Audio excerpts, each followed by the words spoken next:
Namaskar. I am Khened, the director of the Nehru Science Centre, Mumbai. At the very outset, I would like to thank Mr. Rajkumar Bisht, the General Secretary of the National General Secretary of the Panache NGO, who has given me this opportunity to talk to you. When Mr. Bisht requested me to be a part of this, I was trying to understand what the Bisht NGO does, and I was very pleasantly surprised that he has been organizing a good number of lectures from eminent speakers on art, archaeology, history. So it's a pleasure for me that I accepted his invitation to deliver a lecture on iron and steel heritage of India. Particularly, I'll be highlighting on the Delhi Iron Pillar, which is called as the Restless wonder.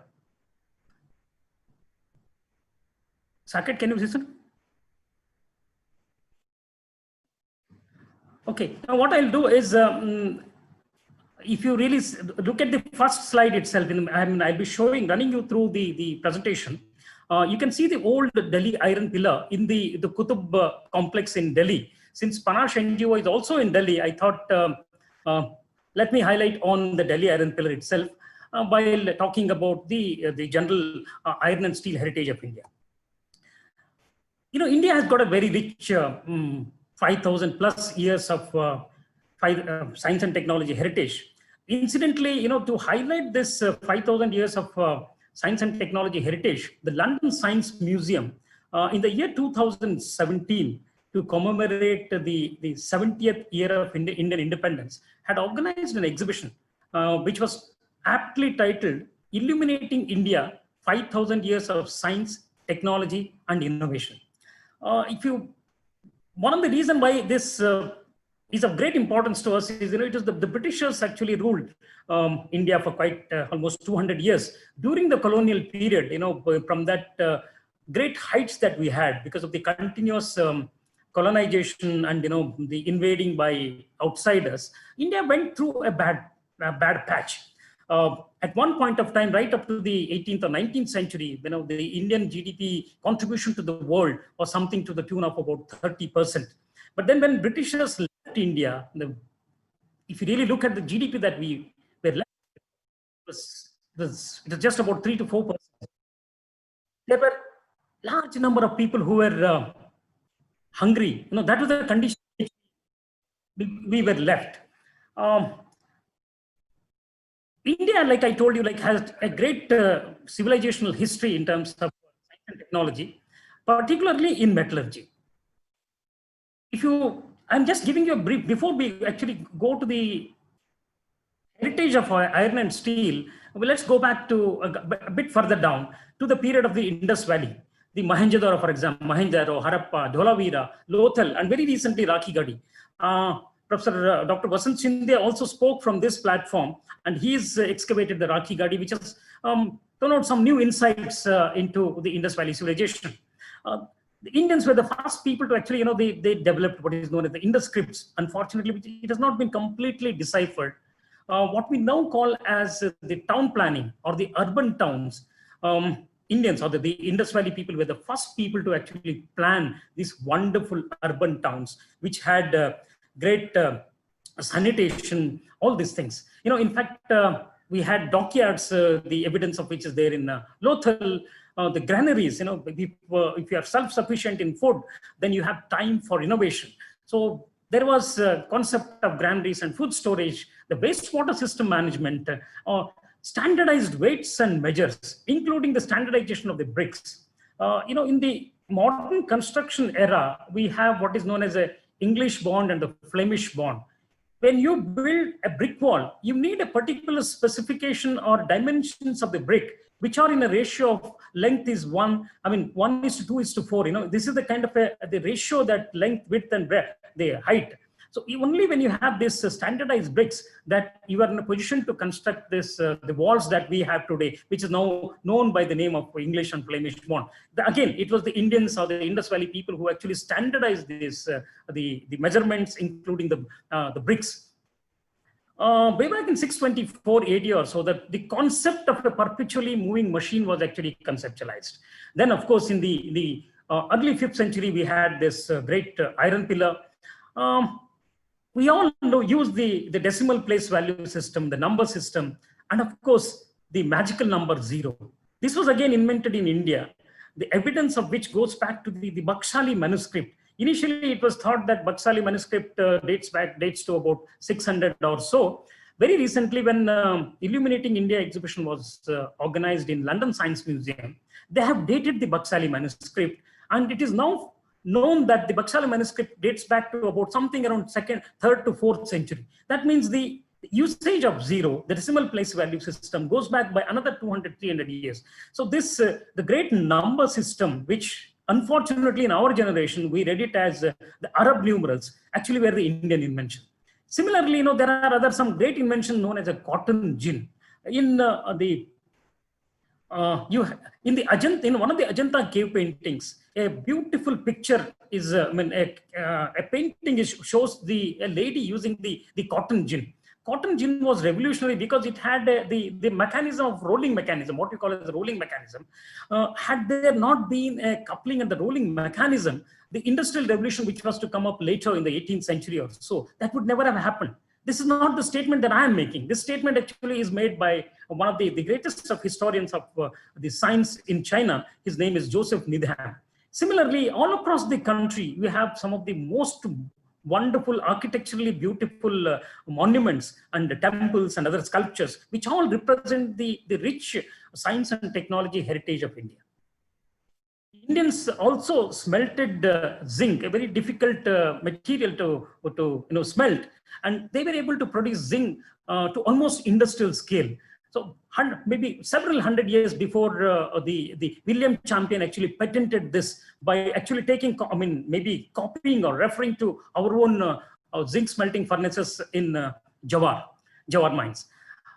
Similarly, there are several other contributions which Joseph Needham, who actually in his has come out with about 25 to 30 volumes on science and civilization in China. When he was researching and trying to understand the historical science and the contributions of science from China, he has come across the references that alcohol distillation came from India. Similarly, Scotch bow, crank, drawbar, milling, and the spinning wheel, all these things were actually an Indian contribution. So in a nutshell, science and technology in India, closely intertwined with culture and philosophy, tempered with wisdom, has flourished for centuries. However, what has happened is subsequently a strong influence of foreign invasions have subdued it. And most of our contributions have unfortunately remained inconspicuous. But then why Indian contributions have been neglected? Like I told you that centuries of foreign rule and looting, plundering, and even in India, we had what is known as the oral traditions. Oral traditions, we did not document it in records. By the time the printing press came, we were already under the influence of the foreign rulers. So most of our achievements have not been recorded. So it is only from whatever little was left out. For example, two of the greatest of the educational institution, Takshila and Nalanda, they were completely destroyed. We don't know, perhaps there must have been a large number of references there stored in those two, the canonical educational institutions, but which are not there now. Whatever we are able to understand now is coming through people like Joseph Needham, who has produced about 30 volumes of science and civilization in China. When you read through those volumes, you understand he has actually referred to the Arabs' contribution, Arabs' influence on China, and in turn, Arabs were completely influenced by Indians. So this is how we are trying to rediscover what our contributions are.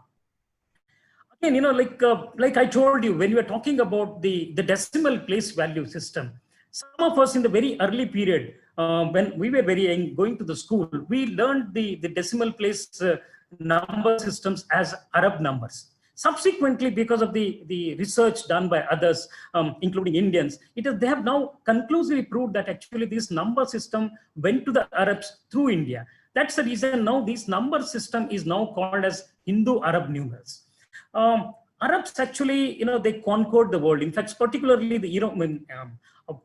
with the fall of the Constantinople, all the knowledge that the Arabs had gained from India went to the European countries, and from European countries, it has again come back to India. There are some other glimpse of other ancient contributions, particularly in the field of metallurgy. If you go back to the Harappan period, in the National Museum, you will have that wonderful dancing girl, the bronze dancing girl, which was actually done through a process known as Sere-Purdy process, which dates back to at least 2000 BC, 1800 to 2000 BC. Like I already told you about zinc extraction and distillation techniques were actually perfected in India, and then they were used for producing the large quantity of zinc. Again, the history of iron and steel is a saga of human ingenuity, and it dates back to almost about 1800 before Christian era. Similarly, we also have this high quality Indian iron and steel, which has actually caught the attention of the people. For example, the wood steel, or for that matter, the iron pillar, which I'm going to be speaking on. In order to present this, the great contribution of India, we at the Science Museums, in India, the National Council of Science Museum, we have developed some of the exhibitions which are portraying our science and technology heritage. One such our science and technology heritage exhibition is there in the National Science Centre in Delhi.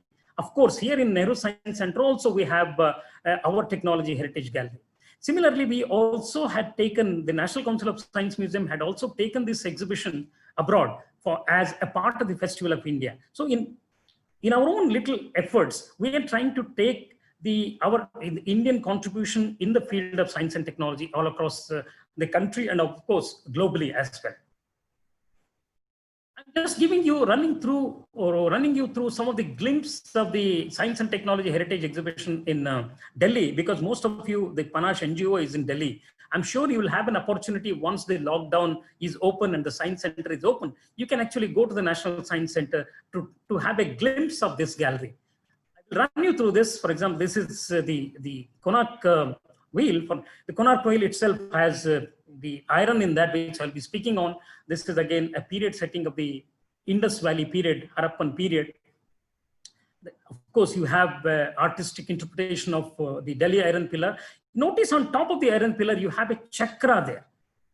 In Mehrauli, in the Qutub complex, when you see the iron pillar, you don't have you don't see anything there. So it was the research of Professor R. Balasubramaniam. Through that, he has interpreted that perhaps on top of the bell capital of the iron pillar, it must have been a chakra. I will tell you why he interpreted that way. This is a glimpse of the Science and Technology Heritage Exhibition. We also have developed another Science and Technology Heritage Exhibition in Karnataka University in Dharwat. This is a glimpse of the exhibition that is there in the Dharwat Science Center in Karnataka.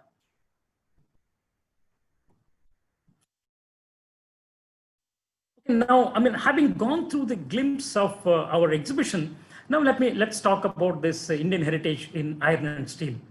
And like I already told you, we had these ironsmiths in India who really excelled in producing iron and steel, which is evidence all across the country, particularly through archaeological excavations. The richness of production of iron in India existed for a very, very long time, right until the period of Mughal. But then subsequent to the invasions and the Britishers taking over, gradually the strength that we had in producing iron and steel started going down and down.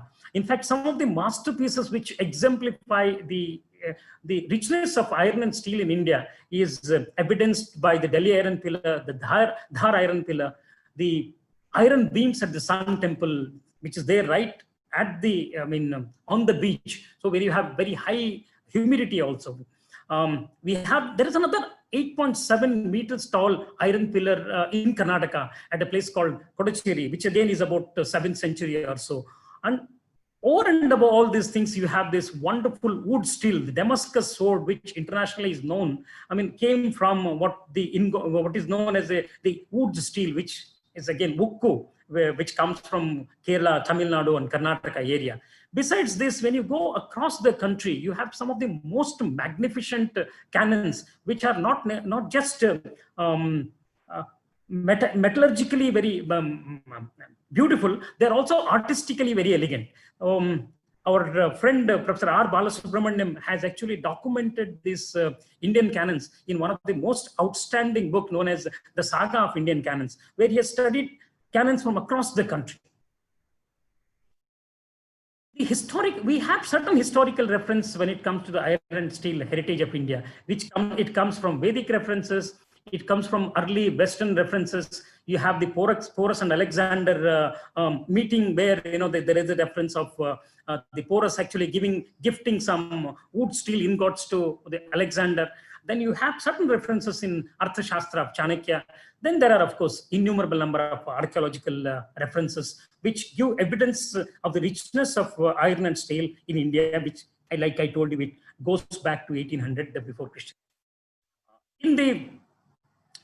For example, the word ayas is mentioned in Rig Veda. This is perhaps the earliest reference to what is known as a metal. It did not specifically talk about iron perhaps, but then ayas definitely meant a metal. But later in Vatsanya Samhita, you have two terms. You have what is known as a Krishnayasa and Lohitayasa. When one is a black metal, which is again iron, and Lohitayasa is a red metal, which represents copper. So these references are there in ancient references. Then again, when the carbon-14 dating has been done extensively by a large number of archaeologists, so taking back the evidence availability of the iron and steel right up to 1800 before Christian era. We also, like I told you, we have certain Western references. Herodotus, the Greek historian, he's talked about during one of the battles of the Thermopylae, where the Persians fought the Greeks and actually defeated them. He talks about usage of the Persians with iron-tipped arrowheads, perhaps which came from India. He talks about that. Similarly, there is another Theseus, he's the German ambassador to the Persian court. He again talks about the Indian-made swords, which were made of wood steel. So, there is another reference, like I told you. Porus actually gifted 30 talents of wood steel ingots to Alexander, which is about 26 kg of wood steel was gifted to him. Normally, when the king surrender or defeated, or they are defeated, they are actually giving gold and diamond and things like that. But Alexander perhaps knew the value of the wood steel, which were very specific to Indian subcontinent, and Indians were specialized in that. So he demanded, the wood steel ingots, which he got about 26 kg or so. All these things reflect to the richness of the craftsmanship of Indians. Then you have other references which talks about quenching, which is there in the Buddhist text Samyukta. Then you have Arthashastra, which I told you. Then, I also talked to you about the Herodotus and the foreigners, Periplus, who all talk about iron and steel. And in fact, they praise the iron and steel. The Varahamira, he wrote one full section on sword making in a title, under the title, what is known as a Khadga Lakshanam. So similarly, we have later part in about 1000 or 1100 Christian era, you have this Rasasatna Samuchaya, a text on alchemy, which again elaborately talks about different varieties of iron and steel making in India. There are other references which I'm giving you. In the Indian subcontinent, for example, in Balochistan, Afghanistan, China, we have this iron and steel evidences dates back to about 1100, 1200 BC. In China, it's about 900 to 800 before Christian era. But then in the carbon datings, like I told you, in several places in India have been excavated based on the excavations, the finds which are there. Right from 1800 BC before Christian era to 1600, 1400, we have identified some of these iron objects. In fact, even the Britishers were outstanding documenters. They have documented the iron making processes used by some of the tribes in India, particularly the Agarias. Based on this also, we have a lot of evidence of the ancient iron and steel making processes which are continuing to be practiced. If you really go to Bhopal, for example, you have the Indira Gandhi Rashtriya Manav Sangrahalaya.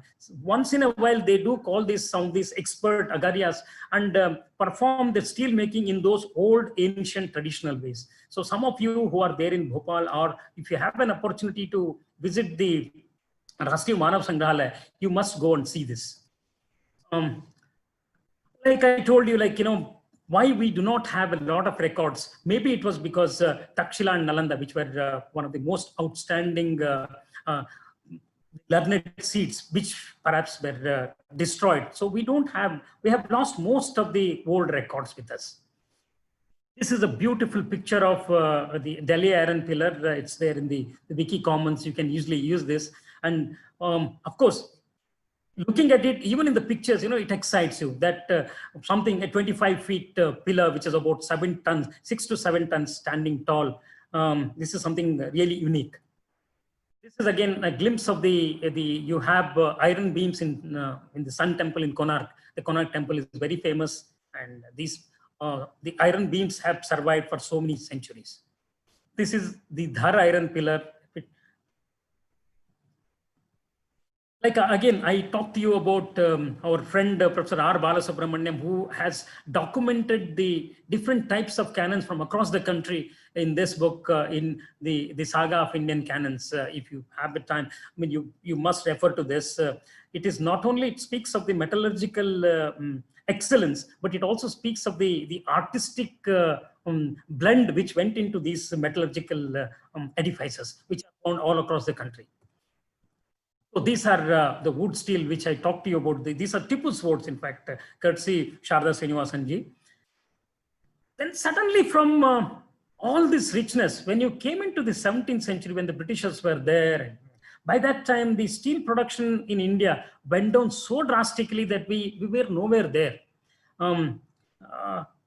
It so happened that when when the railway started, somewhere in the early part of the 19th century, or later part of the early part of the 20th century, or the later part of the 19th century, Jamshedji Tata, he wanted to actually produce steel in India. So, and join the Britishers, and because lots of railway lines was happening, so he wanted to produce that. Then there's a beautiful, interesting story about this Jamshedji Tata. When he wanted to produce this, actually, he sent his man to go and meet, because you had to take a lot of permissions. So he went and met one gentleman by name Scott. His name was Sir Frederick Scott. He was the Chief Commissioner of Railways in India. He said that Jamshedji Tata wanted to actually manufacture steel in India. So what Frederick Woodcock, what he said is, he said that, do you mean to say that the Tatas proposed to make steel rails to British exacting specification?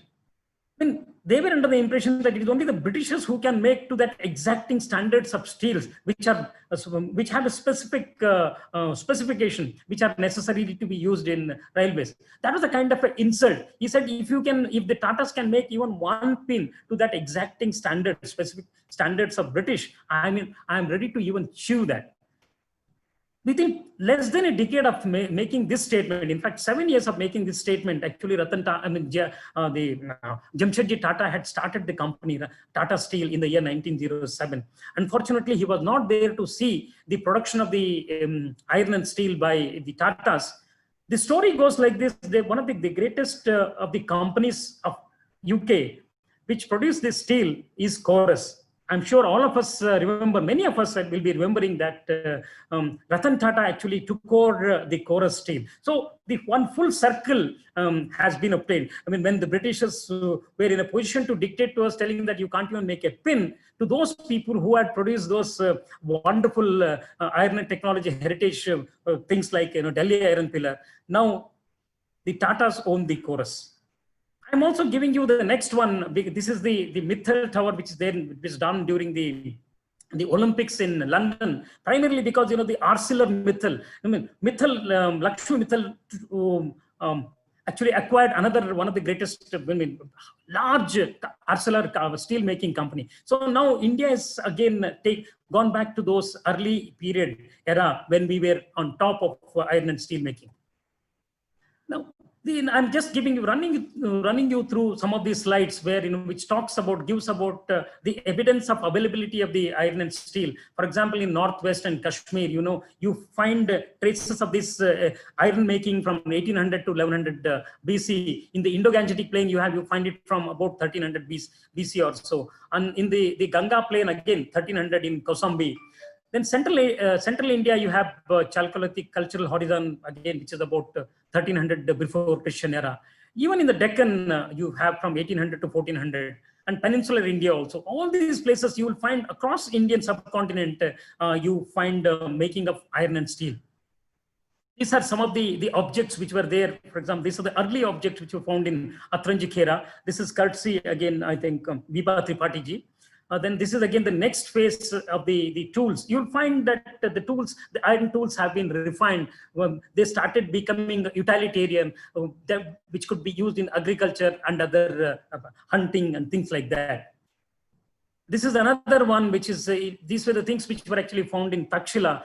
I mean, much later, around 400 Christian, around 400 AD or so. You can see the refinement in the iron object from the early period of about 1600 onwards. Gradually, it kept improving. One of the earliest finds of place, the furnace which was excavated was in a place called Naikund. It was excavated by Jamkhedkar Saab. Jamkhedkar ji excavated this, and this is how it looked like. We in the Nehru Science Centre has recreated this. In fact, we have some of the original slags which were used in the Naikund furnace, which date back to about 700 before Christian era. Although this is the early, perhaps the oldest one which there is evidence of a furnace existing. But like I told you, the iron making actually goes back to almost about 1700 to 1800 BC. Now let's come to the main theme of this topic, which is again the iron pillar. Incidentally, this iron pillar, although it is there in Delhi, it has got a history of about 1600 years old pillar it is now.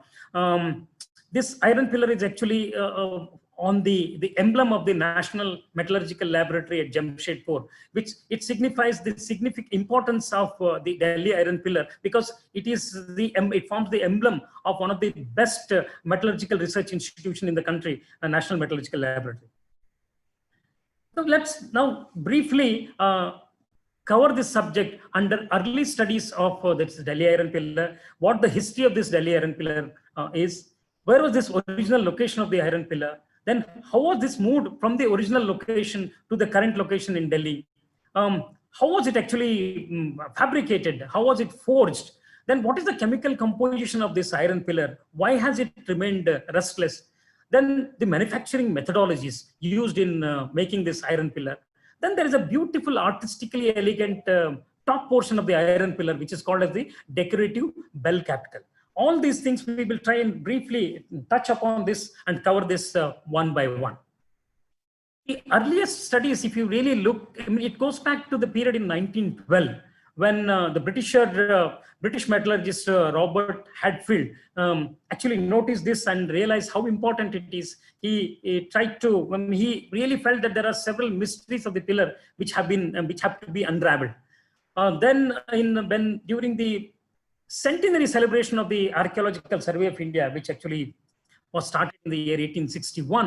In 1961, the Archaeological Survey of India and the National Metallurgical Laboratory, they came together to commemorate this centenary, and they started studying the Delhi iron pillar. Then, lots of reviews and studies were happening on the corrosion resistance of the Delhi iron pillar, which have been published. Subsequently, one of the gentleman who actually gave the name of Restless Wonder is Professor Ananthraman. He published a wonderful book by name Restless Wonder, a study of the iron pillar at Delhi in 1996. This book was published by Vigyan Prasad. It's very, very cheap. I'm sure some of you may like to get this and read this. It gives you a beautiful history of the Delhi iron pillar. Then subsequently, of course, you have some outstanding contribution from Professor R. Balasubramaniam. Now, coming to the history of the Delhi Iron Pillar, if you at about 6 feet or 7 feet from the ground, you have a beautiful inscription that you can see in the iron pillar. Now, of course, there is a fencing which has been created in the Qutub complex. But this is what I'm showing you in the picture. This is the inscription. From this inscription, one can tell that it's a Sanskrit Brahmi writing. You can say that it is in the name of it's kind of a commemorating the victory, and it is in the name of Chandra. Okay, Chandra was later on it was cross verified with the Gupta period coins, and it was realized that the Chandra which is mentioned in this Delhi Iron Pillar is nothing but Chandragupta II. Vikramaditya. All of us know Vikramaditya, who belongs to the period of to the great golden era of Guptas from 375 to 418 AD. So it's more or less certain that this pillar was actually forged during the time of Chandragupta II or the Vikramaditya, and so definitely it must be dating to the early 400 to 450 AD. Like I told you that it was not only the inscription. From the inscription, there was a cross-reference of the golden archer coins. You can see the coins of the Gupta coins here, where you have Chandragupta, Vikramaditya. So both these put together, it was conclusively, Professor R. Balasubramaniam conclusively arrived at the inference that perhaps this must have been forged during the period of the Chandragupta Vikramaditya. You can just have a look at this. The cave, you have this Varahamira, the sculpture there. This belongs to a place called Udayagiri. During the early period, this Udayagiri was known as Vishnu Padagiri. So it is now fairly well established that Professor Balasubramaniam, primarily Professor Balasubramaniam, has established that this iron pillar perhaps was first commissioned in a place called Vishnu Padagiri, which in the modern days is known as Udayagiri, which is just about 50 to 60 kilometers from Bhopal and very in the close proximity of Sanchi. Interestingly, in the place Vishnu Padagiri or the Udayagiri has some astronomical significance as well. It is located on the Tropic of Cancer, which is 23 degrees north. So perhaps it must have been center of astronomical studies as well, because it was the time when astronomy was being extensively studied. You have Aryabhatta, Varamira, Brahmagupta. All this period, during the Gupta period, also there were lots of astronomers. So there is a possibility of that astronomical significance was also there for this Vishnu Padagiri. It is said that actually Professor Balasubramaniam infers that this 7 meters or 20 plus feet iron pillar with the bell capital on top. In the early morning during the summer solstice, when on June 21, the day is the longest, when the sun casts its shadow when the iron pillar casts the shadow of the sun, the shadow will go and fall on the Vishnu, the the feet of Vishnu. That's why it was called as the Vishnu Padagiri. So you can imagine that one is the metallurgical wonder. It was again clubbed with astronomical significance and also the artistic elegance of the bell capital top, which I will be talking in the next slides. When was it moved? There is certain kinds of uncertainty in that, but tentatively it is said that perhaps it must have been moved during when Iltutmish actually conquered Delhi, and then he again went and conquered Udaipur also. He was a slave dynasty. He started that. He was there during in the Qutubuddin Aibak's time, and it was Muhammad. He was one of the working under Muhammad bin Gori, who actually invaded India several times. So it is now said that he was the one who actually moved this Delhi iron pillar all the way from Udayagiri to Delhi, where they actually started the first Islamic dynasty. So it is an artistic impression from Professor Balasubramaniam's book. He said he's trying to say that how this massive 6 or 7 ton iron pillar must have been transported all the way from Madhya Pradesh, Udayagiri near Bhopal, all the way to Delhi.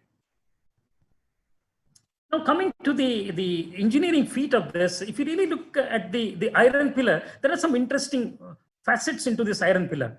The iron pillar is actually divided into three portions. One portion, which actually in the initial period in Udaygiri, it went below the ground, and it was measuring what is known as 60 angulum. This is the old measurement, which more or less equals to about 1 inch, which is about 0.7 inch or so. So 60 angulum is the measurement of the rough surface of the iron pillar, which rough surface actually went into the ground must have gone into the ground in Udaygiri. But in Delhi, you will see that not the entire portion of the rough surface is grounded. Some small portion of the rough surface, which actually gives that frictional support, is that you can see that there. Then you have three portions of that, then 180 ungulam, I mean almost about 15 feet or so, this iron pillar is there. At the bottom, you have at the bottommost portion, it was about almost about 24 inches or about 21 to 22 inches. Then it gradually came down to about 17 inches. At the top of the, when you have that, I told you like 60, 180, there it comes down to about 12 inches. On top of that 12 inches is this, the bell capital top. So overall, you have even the bell capital top, you will see that there is something is missing on the top. Actually, it is measured, it was symmetrical in the sense 60 inches goes below the ground, 180 inches stands tall as iron pillar, another 60 inches on top, which sits as a bell capital top. But then you find that it's just about 40 inches. The bell capital top is only about 40 inches, 20 inches is missing. So what was that 20 inches? There must have been some insert on top of the iron pillar. Initially, there were some impressions that it must have been a Garuda, because Garuda was the Vahana of Vishnu. So, but then subsequently, Professor Balasubramaniam says that it has to be the chakra. In fact, we have used the chakra in the National Science Centre Delhi. Then coming to I'm not going to be into the complete chemical or the metallurgical part of it, that why the iron pillar has remained rustless. It is said that, with almost about 98% of the composition of the iron pillar is iron. And you find a very high amount of phosphorus content in this. There were several studies done by so many scholars, including Professor Balasubramaniam, Ananthraman, other earlier scholars have also done, each of them arriving at more or less the same figure.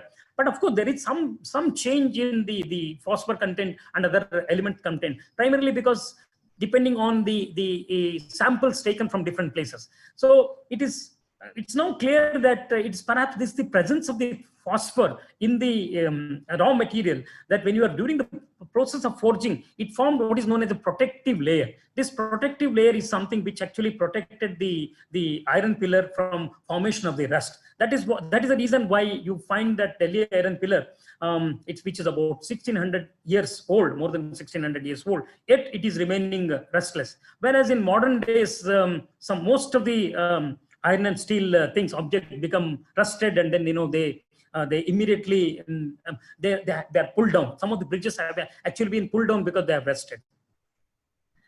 And I've already talked about this. The iron furnaces were used to make these small little lumps of iron objects, which were, each of these lumps were from 20 to 40 kg. So what they did is, each of these lumps were taken, they were put in the horizontal, one over the other, the soldering, or what you call as a horizontal forging, was done. Then gradually it was, heat was given there, and they started building the iron pillar in this manner. You can see this is the image which Professor artistic image of the Professor Balasubramaniam has used, how it must have, the iron pillar must have been made using horizontal forging. You can see that, you have hammer, where you take this iron lumps of 20 to 40 kg, put it, and then start hammering that. That is where the forging takes place. Then you have a small little, the slot there, when you have where you can actually lift it and rotate because you have the iron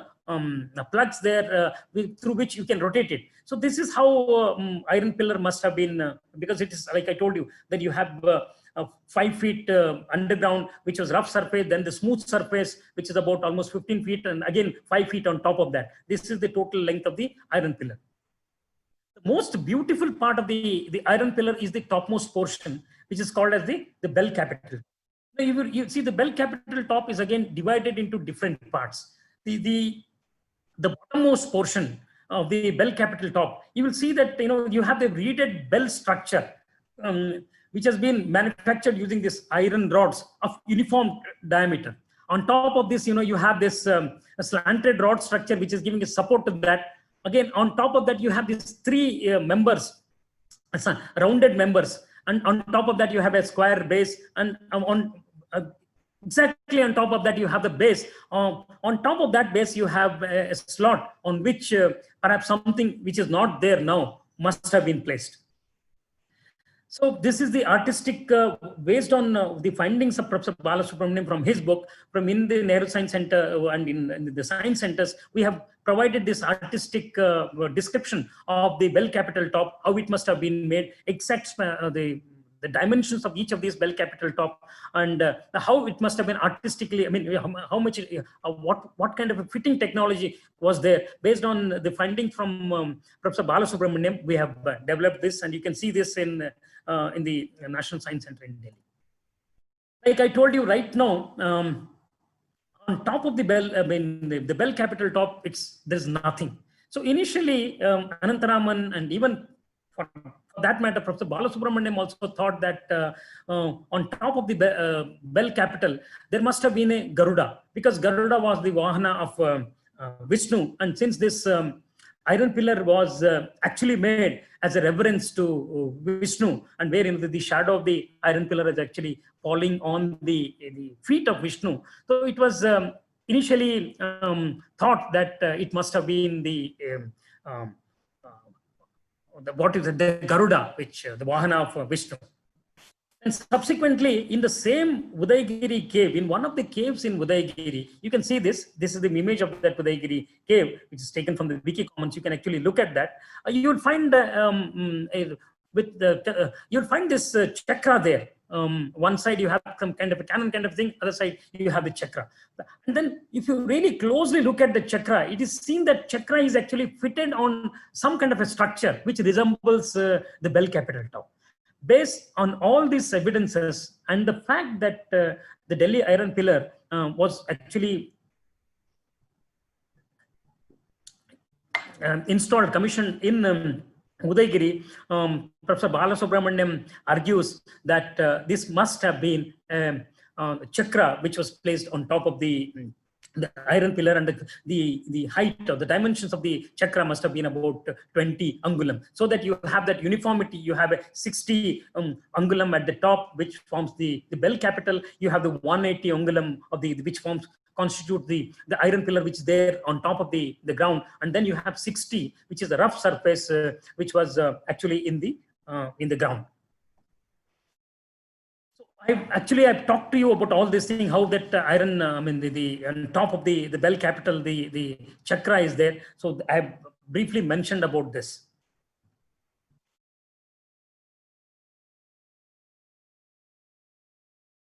Actually, I mean, I have already spoken to you about why this iron pillar, which is although 1600 years old, yet there is no corrosion taking place. It is basically the materials which are there in that. We have phosphorus element, which was maybe serendipitously or knowingly mixed while making making iron ingots in the furnace. So perhaps it is this which provided that protective passive film, which has ensured that the iron pillar has remained rustless for all these years. Before I end, I will also talk to you about another wood steel. It also comes under the iron and steel heritage. This was another one of the best part of it. Everybody knows about the Damascene swords or the Damascus sword. You can see one of the scientists who actually tried to replicate the making of the woods ingots using the ancient Indian tradition. J.D. Verhoeven, what he says: wood was the first high-quality steel made anywhere in the world. According to reports of travelers to the east, the Damascus swords were made by forging small cakes of steel that were manufactured in southern India. This steel was called wood steel. It was more than 1,000 years before steel as good was made in the West. So you can imagine, before the Westerners could make such quality high carbon steel, which were used in swords. India was making this almost 1,000 years before. It's not the statement made by an Indian. It's again, it's a scientist who actually tried to make the wood steel ingot the way Indians made. He's making this statement. Like in the earliest slide, I actually told you about the significance of this wood steel ingot. Alexander the Great, he must have definitely heard about the speciality of the Indian swords. So he preferred to take woods ingots as a gift over and above the gold and diamonds. So you can imagine the significance of the talent or the craftsmanship of ancient Indian smiths. Interestingly, the Michael Faraday, he is not formally educated, but then he's considered one of the greatest of scientists. He could perhaps have won 2 Nobel Prizes. The electricity that we are all used to, it's inextricably linked to our living. That has been possible primarily because of Michael Faraday. Michael Faraday has tried to make wood steel ingot. In fact, one of the experimentation based on which he tried to make a wood steel similar to what Indians tried is actually stored in the London Science Museum. So even the greatest of chemists like Michael Faraday was not able to make the woods ingot steel the way Indians produce. That shows the greatness or the artistic and metallurgical skill of ancient Indian smiths. These are the photographs are courtesy again Sharda Srinivasan. These are we have all heard about the Tipu's swords. These are swords, and if you analyze these swords, it can clearly show that you have these Damascene patterns. And though these swords were actually made from wood steel material. Again, this is another sword of Tipu Sultan. Then you can, in the another image, you can see the Damascene patterns. I will end with a very interesting fictional story, or maybe it's not a fictionalized, maybe it's a fictionalized encounter kind of a thing. When this Walter Scott in one of the book where he mentions that with Indian swords, they were able to cut the pillows, which are made of cotton, whereas the British swords were not able to do this. So this was again why they were able to do that, why they were so sharp, precisely sharp, which capable of cutting an handkerchief or the pillow, was primarily because of the material, which is known as wood steel. So there is a book published by my good friend Sharda Srinivasan and Professor Ranganathan. So if you maybe, I think it may be available, PDF document also may be available. So those of you who are interested in knowing about this wood steel, you can actually purchase this book from Amazon, or maybe download from the PDF document to try and read this. So I've been able to make this presentation primarily because during the process of making the our Science and Technology Heritage Gallery, we did extensive study, and we were actually supported by some of the most leading archaeometallurgists, primarily Professor R. Balasubramaniam, who was a great friend of ours, and Professor Bala. He was known by this name, Bala, to everyone. He is from IIT Kanpur. Most unfortunately, at a very young age of about 50 years, he left this and he left for his heavenly abode. Then I would like to thank Balasubramaniam, Ranganathan, Professor Sharda Srinivasan, Vibha Tripathi ji, Professor Anil Bishwas, and Paul Craddock. All these people have helped us in actually the exhibition that we have developed. So this is my presentation, which I thought I should be able to share with you. I hope I've been able to do justice to the subject. Let me first confess that I am not a metallurgist. I'm a science museum professional. I'm basically a curator presently heading the Nehru Science Centre. If you have any questions, unfortunately, I will not be able to see the questions here. So maybe Bishji will perhaps note down these questions, and maybe if he can send it to me on email or something like that, I can answer these questions. So.